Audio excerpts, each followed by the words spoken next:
दिल्लीला आपदातून मुक्त केलं. डबल इंजिन सरकार डबल विकास करणार. दिल्लीच्या जनतेला पंतप्रधान नरेंद्र मोदींचं आश्वासन.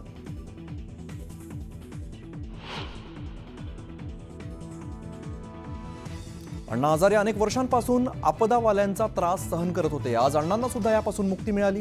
ज्या पक्षाचा जन्म भ्रष्टाचार विरोधी आंदोलनातून झाला तोच पक्ष भ्रष्टाचारी बनला. मोदींनी केजरीवालांना सुनावलं.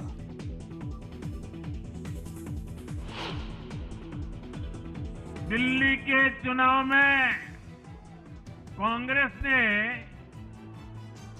जीरो की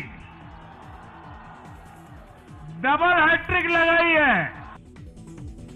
काँग्रेस स्वतःला पराभवाचं सुवर्ण पदक घेऊन फिरतंय. नरेंद्र मोदींची काँग्रेसवर घणाघाती टीका.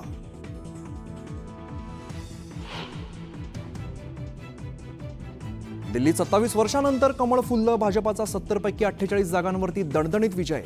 विकास आणि सुशासनाचा विजय म्हणत पंतप्रधान मोदींकडून दिल्लीच्या जनतेचं अभिनंदन.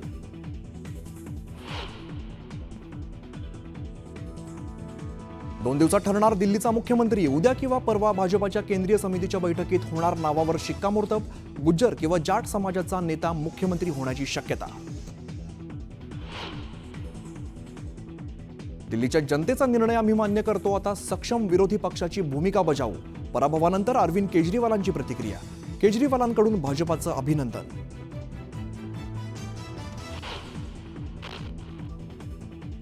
नवी दिल्ली मतदारसंघातून माजी मुख्यमंत्री अरविंद केजरीवालांचा पराभव. भाजपाच्या परवेश वर्मांनी चारली धूळ. तर माजी उपमुख्यमंत्री मनीष सिसोदिया आणि सत्येंद्र जैन यांचा सुद्धा पराभव.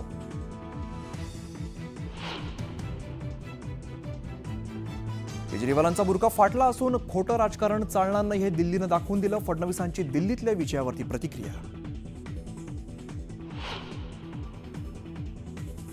दारू घोटाळा आणि आचार विचार शुद्ध नसल्याने आपला पराभवाचा झटका. अण्णा हजारेंची आपच्या पराभवावरून टीका. तर प्रतिक्रिया देताना अण्णांना अश्रू अनावर. लाडक्या बहिणींचे पैसे परत मागणार नाही, पण नियमांच्या बाहेर फायदा घेणाऱ्यांचे पैसे बंद होणार. फडणवीसांची माहिती.